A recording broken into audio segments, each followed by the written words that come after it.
আপুজি, কে যদি ফোনে পেশাব ফিরে দেয় তার হুকুম কি?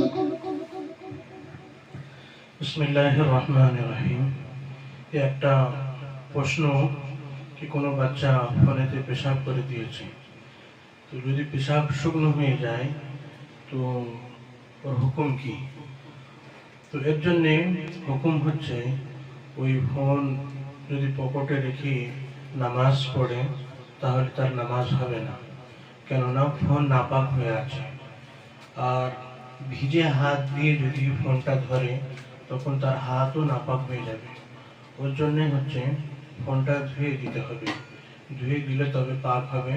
আর ওই ফোন দিয়ে নামাজ পড়লে পকেটে থাকলে তার নামাজ তবে দুরস্ত হবে, না তো তার নামাজ দুরস্ত হবে না।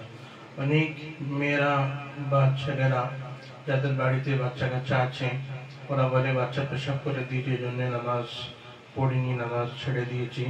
তো এর জন্যে এটা একটা গুনাহগার হবে এরা, কেন এটা কোনো ওজর নাই, নামাজ পড়তে হবে। কেননা যেখানে বাচ্চা পেশাব করেছে ওই পেশাবটাকে ধুয়ে দিতে হবে, বা যে জামাতে বা কাপড়েতে